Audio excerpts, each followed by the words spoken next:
Magsisimula ang ika-4 na chapter ng solo leveling sa dugo ng napaslang na hunter na nagtangkang lumabas ng kwartong ito. Takot na nabanggit ng isang hunter na gumalaw ang statwang malapit sa pintuan at kung kinakailangan ba daw nila itong labanan. Sambit naman ng isa ay kung sinasabi ba nito na kailangan ba talaga nilang labanan ang mga statwa nandito habang nakatingin sa pinakamalaking statwa. Sa isip ni Jinwoo ay tinatanong nito kung anong rank ng hunter na namatay at kung di rank ba ito. At iniisip nito na mas malakas ito sa kanya dahil isa lamang siyang rank hunter. At sa isang hampas lamang nga ay napatay agad ito ng statwa. At napaisip ulit siya ng sandali. Naalala nga niya na isa lamang itong drunk Dongyeon. Wala nga ra daw siyang nabalitaan na ang isang drunk Dongyeon ay merong napakalalaking mga monsters. Sabi ni Mr. Song ay lahat daw ng statwa dito ay may kakayahang gumalaw. Kaya't, ibig sabihin nito ay, kahit ang pinakamalaking statwa ay gumagalaw din. Nilingon ni Jinwoo ang pinakamalaking statwa. At tumingin din ito kay Jinwoo. At natakot nga ito dahil dito. Nasabi niya sa sarili niya na ngayon lang niya naranasan na malagay sa buhay at kamatayan na sitwasyon. Naalala nga ni Jinwoo na nung unang raid niyang sinalihan ay nahiwalay siya sa party at naligaw siya. Na-ospital din siya ng ilang linggo dahil inatake at nasugatan siya ng isang rank na beast sa likod niya. At naubusan din ito ng pagkain dahil nakulong ito sa loob ng isang labirin. Kahit na ito ay lahat nangyari sa mababang klase ng Dongyeons. Pero laging nakasalalay ang kanyang buhay. Sa bawat nakakakuha ng Essence Stone ang mga hunters, ay pwede nila itong ipagpalit sa pera o bumili ng mga bagong armas. Para makatalo ng mas malalakas na monsters. At kumita ng mas malaking pera. Pero hindi niya ito kayang gawin. At ang meron lamang siya ay ang sariling katawan. Kapag bumili siya ng mumurahing armas, ay nasisira lang ito agad. Basta hindi lang siya magdudusa sa malubhang pinsala, ay ang bogbog sarado at sugatan niyang katawan ay magagamot sa tulong ng isang healer. Sa bawat raid ay laging bogbog sarado siya kahit isa lamang itong rank Dongyeon. Kinakaawaan nga ito ng ibang hunters pero mas kinakaawaan nga nila ang healer na kasama nito sapagkat mas bumibigat at nadodouble nga daw ang trabaho ng healer dahil sa kanya. At dahil nga dito ay nagsimula na siyang tawagin na ang pinakamahinang hunter ng isang katauhan.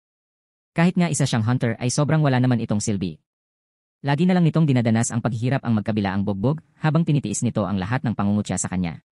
Hindi ito sanay pero pinanatili nitong magtrabaho na sumisira sa kanyang kaluluwa. At dahil dito kaya, napapansin ni Jinwoo agad ang mga panganib na paparating. Habang takot na takot si Joo-hee, ay sumigaw si Jinwoo na pinapadapa niya ang lahat. At naging alisto nga lahat ng kasamahan niya dahil sa sigaw ni Jinwoo. Biglang nagliwanag ang mata ng pinakamalaking statwa at tumira ito ng isang napakaliwanag na beam. Nakadapa nga sila Jinwoo at Joo-hee at naiwasan ang napakalakas na beam na pinakawalan ng malaking statwa. Sobrang lakas nga ng beam na sinisira ang lahat ng matamaan nito. Natapos ang pag-atake ng higanteng statwa. Matapos ang pag-atake ay nagbabaga pa nga ang mga natamaan nitong mga sahig na bato. Nakaligtas din si Mr. Kim at Mr. Park sa ataking yon ng higante. Sa kabilang banda ay napasigaw ang isang babaeng hunter matapos makita ang putol na kamay ng isang hunter na nasawi sa ginawang pag-atake ng higanteng statwa. Sabi ni Mr. Park na ang dami nga daw nasawi. Wika naman ni Mr. Kim na gahibla na lang daw ay masasawi silang lahat kung hindi sumigaw si Jinwoo na dumapa. Habang si Jinwoo ay nahihirapang bumangon.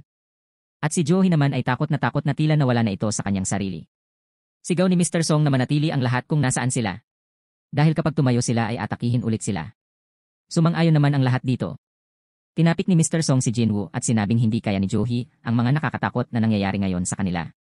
Kaya ang kaya lamang nitong samahan na mga raids ay yung mga mababang rank lamang kahit na ito ay isang rank healer. Ngunit ang Dongyeon na ito ay mukhang hindi nga ito madali.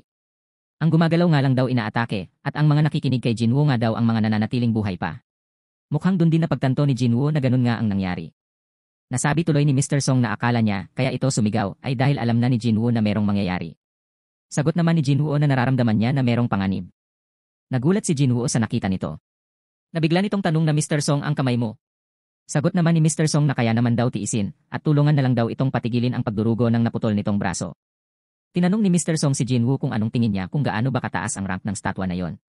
Sagot ni Jinwoo na hindi siya sigurado dito sapagkat hindi pa siya nakakasama sa mga mas mataas pa sa isang rank na raid. Sabi ni Mr. Song na marami na itong karanasan sa mga rank raids subalit at ang lugar na ito ay sobrang layo sa isang rank na Dongyeon. Wala nga daw ni isang magic beast sa mga rank Dongyeons na kayang pumaslang sa isang iglap lamang. Sinabi ni Mr. Song na ang malaking statwa na yon ay isang rank. Pero nagdalawang isip ito na baka nga daw hindi. Baka nga raw isa pa itong rank. Ang mga pinag-uutos nga daw sa templo ng Kartenon kanina ay sinasabing, ang unang kautusan ay sambahin mo ang Diyos. Ang pangalawa, ikaw ang magpupuri sa Diyos. Ang pangatlo ay patunayan mo ang iyong pananampalataya. At ang sinumang hindi susunod sa mga pag-uutos ay hindi pagbibigyan. Ay iyon ang mga nakasaad sa kasulatan.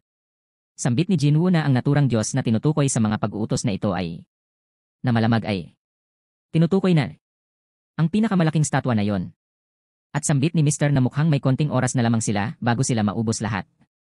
Dito nagtatapos ang pang-apat na chapter ng Solo Leveling. Maraming salamat.